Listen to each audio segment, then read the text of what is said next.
Hello दोस्तो, नमस्कार. Trade with P बी चॅनलमध्ये तुमच्या सर्वांचं स्वागत आहे. चॅनलला पहिल्यांदाच व्हिजिट केलेस तर चॅनलला सबस्क्राईब करा. तर मित्रांनो, आज आहे 27 ऑक्टोबर. तर आजचा आपण आज मार्केटमधील काही घडामोडी घडल्या ते आपण पाहणार आहोत. काही न्यूज आहेत त्या कव्हर करण्याचा प्रयत्न करणार आहोत. तर आपण सुरुवात करूया ब्रॉडर मार्केटपासून सुरुवात करूया आपण की निफ्टी 50 आज कशी होती. निफ्टी 50मध्ये आज चांगलीच होती. आज पॉझिटिव्हमध्ये क्लोजिंग झालेली आहे. लास्ट टाईमला निफ्टीमध्ये चांगलीच ओपनिंग चांगलं झालं होतं, पण प्रॉफिट बुकिंग पण तेवढ्याच लास्ट टाईमला आलं होतं. पण आजच्या तसं झालं नव्हतं. आजची जी चांगली तेजी होती ती आज तुम्ही थ्रू आउट द मार्केट तुम्ही इथं पाहू शकता. थ्रू आउट द मार्केट इथं चांगलीच ती तेजी टिकून राहिलेली होती. त्यामुळे निफ्टी 50ला एक चांगला सपोर्ट आज मिळालेला आहे. तर ह्याच्यानंतर आपण हे पाहूया की बँक निफ्टीमध्ये काय घडलं ते पण पाहूया. बँक निफ्टीमध्ये तुम्ही पाहू शकता बँक निफ्टीमध्ये पण जवळपास 0.7% तेजी आज होती. 0.7% तेजी होती. निफ्टी बँकमध्ये पण आज सेम स्ट्रक्चर आज होतं निफ्टी 50 प्रमाणेच. फक्त शेवटच्या काही मिनिटात एक चांगली तेजी तुम्हाला निफ्टी बँकमध्ये इथं पाहायला मिळालेली आहे.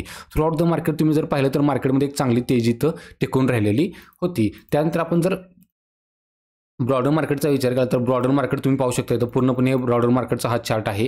तर ब्रॉडर मार्केटमध्ये काय काय झालेलं आहे ते निफ्टी 50 पण आज 0.6%, निफ्टी मिडकॅप आज निफ्टी मिडकॅप 50मध्ये आज 1%ची तेजी होती. निफ्टी मिडकॅपमध्ये जवळपास 0.9%ची, स्मॉल कॅपमध्ये पण जवळपास 0.8%ची तेजी आज तुम्हाला पाहायला मिळालेली आहे. जर ओव्हरऑल जर तुम्ही पाहिलं तर मार्केटमध्ये आज जवळपास तुम्हाला एक चांगलंच एक पॉझिटिव्ह सेंटिमेंट आज पाहायला मिळालं आहे. त्यानंतर जर सेक्टरल जर आपण पाहिलं तर सेक्टरमध्ये जर तुम्ही पाहिलं तर तुम्ही पाहता हा सेक्टरल पूर्ण चार्ट आहे हा.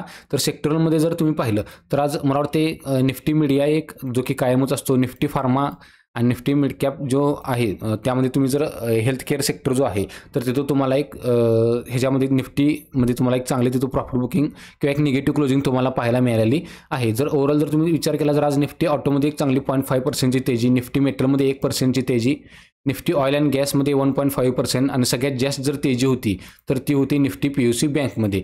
तर निफ्टी PUC बँकमध्ये मी मेन्शनच करतो गेले काही दिवस मी निफ्टी PUC बँक्समध्ये एक चांगलाच बुलिशनेस आहे. त्यानंतर जर तुम्ही विचार केला तर निफ्टी रियालिटी सेक्टर तुम्ही इथं पाहू शकता. हा जो आहे निफ्टी रियालिटी सेक्टरमध्ये पण जवळपास 1.5%ची चांगली तेजी इथं तुम्हाला पाहायला मिळालेली आहे.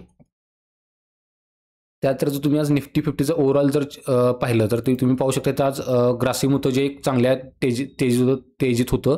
जवळपास एक 3.5%ची चांगली तेजी होती. त्यानंतर तुम्ही पाहू शकता SBI लाईफ पाहू शकता. SBI लाईफमध्ये पण जवळपास एक 3-3.25%ची चांगली तेजी होती. त्यानंतर भारतीय एअरटेलमध्ये पण तुम्ही पाहू शकता. भारतीय एअरटेल इथं पाहू शकता एक जवळपास 2.5-3%ची इथं तेजी होती. ओव्हरऑल जर तुम्ही पाहिलं ओव्हरऑलमध्ये जर पाहिलं तर पूर्णपणे निफ्टी 50चे टॉप गेनर्स आहेत जिथं तुम्हाला 3% पासून 3.5% पर्यंतची जी चांगली तेजी तुम्हाला इथं पाहायला मिळालेली आहे. त्यामध्ये ग्रासिम आज टॉप लीडर होता.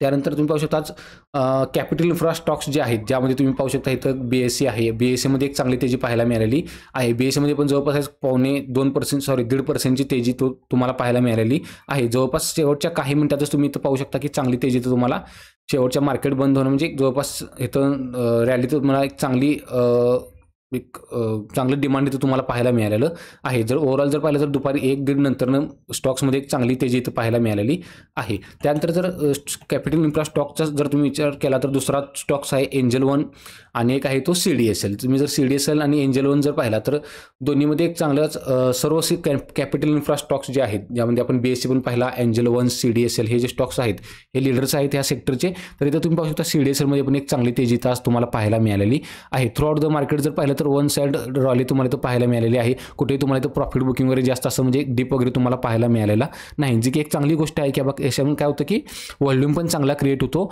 आणि डिमांड पण इथं तुम्हाला एक चांगली क्रिएट होते. आणि दुसरी गोष्ट काय होते की मार्केट मागील वीकच्या किंवा मागील 4-5 डेजच्या हायच्यावरती तुम्हाला असं जर मार्केट जर असेल किंवा स्टॉक्स एखादा जर परफॉर्मन्स करत असेल तर गेले काही दिवसाच्या हायच्यावरती तुम्हाला स्टॉक्स जाताना पाहायला मिळतोय. त्यानंतर आपण हे पाहिले आपण कॅपिटल इन्फ्रा स्टॉक्स जे आहेत तो पाहिला आपण.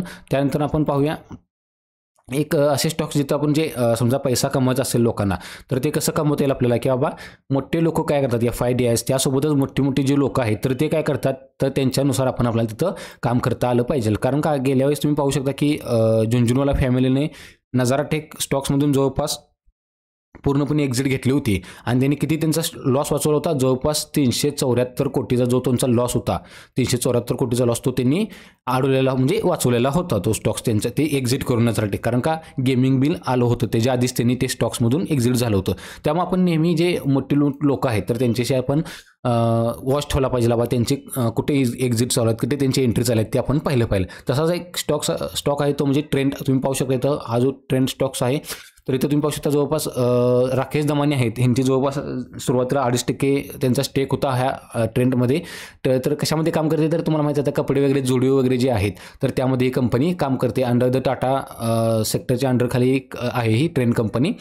तर तिथेच तुम्ही राधाकृष्णन दमानी यांनी एक्झिट होताना पाहिलेले आहे. जवळपास आधी त्यांचा 1.2% स्टेक होता, ते आता कमी करून पहिल्यांदाच त्यांनी हिस्ट्रीमध्ये 1%च्या खाली हा ट्रेंडचा स्टॉक गेलेला म्हणजे राकेश दमानी यांची जे हिस्सेदारी आहे 1%च्या खाली गेलेली आहे. याचं कारण पण तसंच असू शकतं की बाबा ग्रोथ त्यांना जशी पाहिजे तशी मिळाली नसेल किंवा फ्युचर ग्रोथ त्यांना कमी दिसत असेल, त्यामुळे ते स्टॉक्समध्ये सेलिंग करत आहेत. त्यानंतर जर तुम्ही पाहिला दुसरा स्टॉक जो आहे जिथं मोठी लोक थोडंफार चांगलं काम करतात तो म्हणजे टायटन कंपनी. तुम्ही पाहू शकतात की लेट झुंझुनवाला यांनी टायटन कंपनी त्यांची सगळ्यात जास्त मोठी वेल्थ त्यांनी कुठे क्रिएट केली होती की टायटन कंपनीमध्ये त्यांनी वेल्थ क्रिएट केली होती. त्यामध्येच त्यांनी काय केलेलं आहे की रेखा झुंझुनवाला यांनी जवळपास 15 लाख ॲडिशनल शेअर्स त्यांनी ॲड केलेले आहेत. वर त्याची व्हॅल्यू कुठे आहे 17,000 कोटी. आणि सॉरी क्वार्टर रिझल्ट आहे तो क्वार्टरली, पण जर तुम्ही पाहिलं तर जवळपास 15 लाख ॲडिशनल शेअर्स रेखा झुंझुनवाला यांनी त्यांच्या शेअर्समध्ये त्यांनी इन्क्रीमेंट केलेली आहे. जर त्यांचा ओव्हरऑल जर परफॉर्मन्स जर पाहिला आपण तुम्ही तर पाहू शकता की additional shares purchase 15 lakh, increase in stakes म्हणजे 0.20% स्टेक त्यांनी वाढलेला आहे. आणि टोटल होल्डिंग त्यांची किती झालेली आहे की 5.5% त्यांची टायटनमध्ये टोटल होल्डिंग झालेली आहे. आणि ओव्हरऑल व्हॅल्युएशन इन्व्हेस्टमेंट किती झाली आहे 17,000 कोटी ओव्हरऑल झालेली आहे. फक्त 15 लाख शेअर्स नाहीत, पूर्णपणे टोटल ओव्हरऑल शेअर जे आहेत तर त्यांचे ते व्हॅल्यू जे झालेले 17,000 कोटीची त्यांची इन्व्हेस्टमेंट आहे टायटन कंपनीत. हे झुंझुनवाला यांच्या पत्नी रेखा झुंझुनवाला यांनी 15 लाख मोर शेअर्स त्यांनी इन्व्हेस्टमेंट केलेल्या आहेत. त्यानंतर जर पाहिलं तर मार्केटमध्ये आज आपण हे न्यूज कव्हर केलेले आहेत. जवळपास आपण सर्व न्यूज आपण कव्हर करण्याचा प्रयत्न केलेला आहे. त्यामध्ये निफ्टी 50, बँक, एक सेक्टोरियल आणि ब्रॉडर मार्केट आणि कॅपिटल इन्फ्रा स्टॉक्स जे आहेत त्याच्याबद्दल आपण चर्चा केलेली आहे. तर मित्रांनो व्हिडिओ जर आवडले असल्यास तर व्हिडिओला लाईक करा, शेअर करा आणि चॅनलला सबस्क्राईब करा. थँक्यू. जय हिंद.